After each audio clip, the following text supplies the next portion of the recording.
nobody else lives there or stays there. They are celibate. Now, celibacy means you don't have sex. Why do they need an age of consent if they don't have sex? And I'm very angry. I'm very angry. Good evening. BBC South East Today has discovered that the Church of England has conducted a secret investigation into a former Sussex bishop who is also a close friend of Prince Charles. The Right Reverend Peter Ball has close ties to the royal family and was the Bishop of Lewes for 15 years. But he resigned in disgrace in 1993 after committing an act of gross indecency against a teenager. We now understand that a dossier of information about the bishop has been sent to Sussex Police for review. Our Home Affairs correspondent Colin Campbell has the exclusive story. It's with great penitence and sorrow the circumstances that have led to this police caution. After his resignation, the bishop was provided with a grace and favour home in Somerset by Prince Charles. He also read a homily at the funeral of Camilla Parker Bowles' father in 2006. Now 80, Bishop Peter Ball continued working in churches until 2010. In a statement, Sussex Police told us the reports and files they've received relate to matters more than 20 years ago, and that the contents will be reviewed in order to establish whether any police investigation of possible criminal offences would be merited.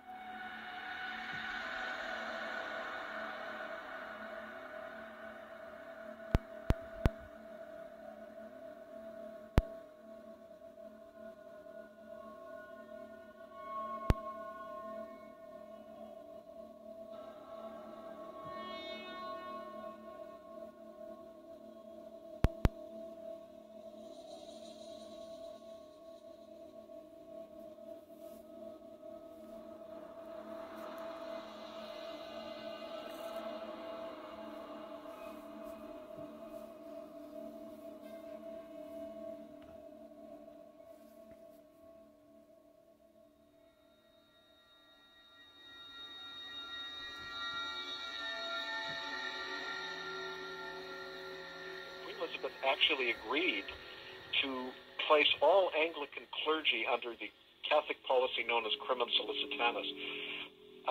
That basically orders Anglican priests now, along with Catholic priests, to cover up child abuse. What she just did by that was violated her coronation oath, where she swore to protect the citizens of England. She has agreed now to cover up child rape. This is like an official criminal conspiracy. And naturally, us exposing that puts them in a really dangerous position. She should, under British law now, be forced to abdicate, she and all her heirs, because she's, completely committed treason, in effect.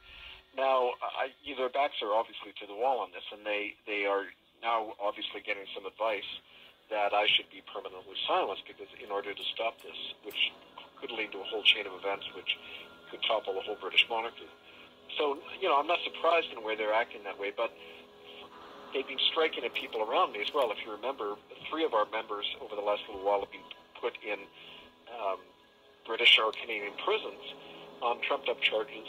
One man was put in a mental hospital for 3 days until we got him out, the fellow in London, David Compan.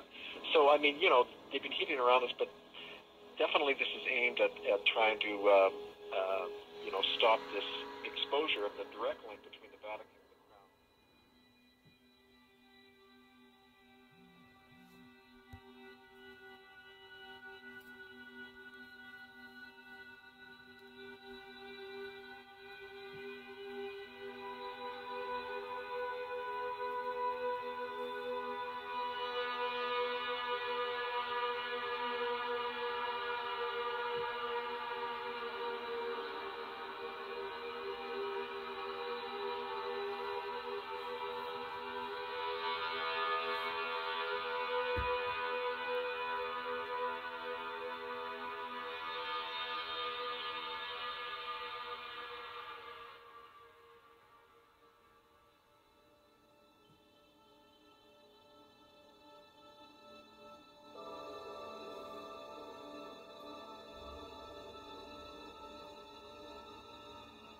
are you aware of living paedophiles currently encircling Parliament? I mean, there are several in Parliament at the moment. Right.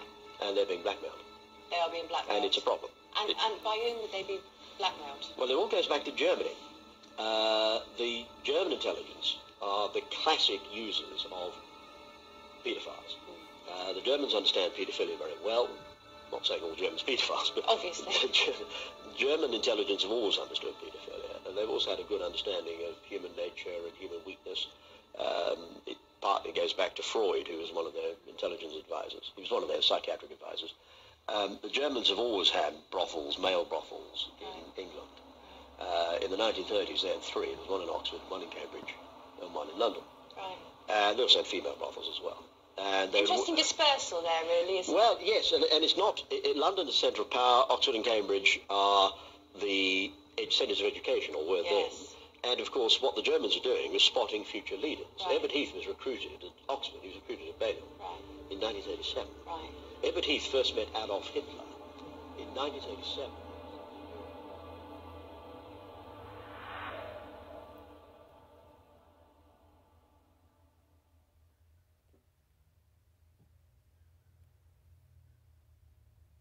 Years old. I'm the oldest one from the whole family, and it's a church ritual from what is in the Bible. The first one should be offered to God. And that's what they did to me when I was 4 years old. Put me on my stomach on the table. And the vicar, he put his fingers in my vagina, and it was bleeding. And then my grandfather did it, not with his fingers, but with his penis, and all they were singing, and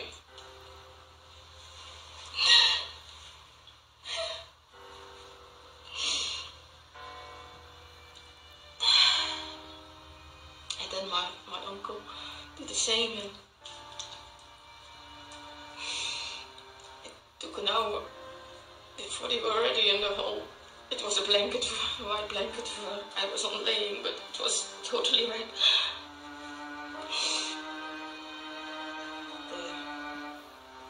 My grandfather, he paid the figure for this holy sacrifice and everything. And I was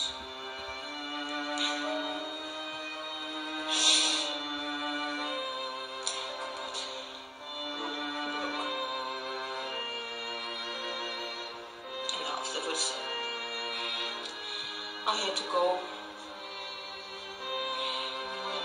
once a week to my grandfather's house to have myself a piece.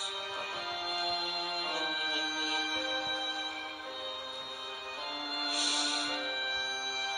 and also my uncle did the same to me.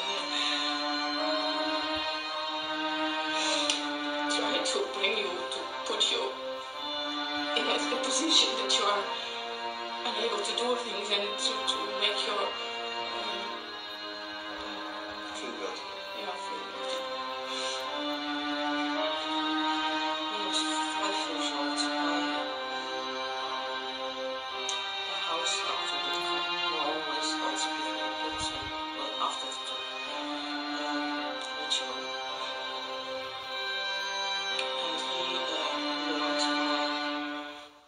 And he taught my parents how to torture me with electricity. Then he bound me on the table and gave me electricity through my fingers or hands and feet. And afterwards, when that was done, I was always naked. He stimulated the clitoris to give me a clitoral orgasm. So torturing and orgasm should go together. And that was he came 3 times to teach my parents that, and it was my mother who had to do it. So your mother used to give you an orgasm? Yeah. Stimulate you? Yeah. Your mother was sexually abusing you too? Yeah. My mother trained me, and it was a training for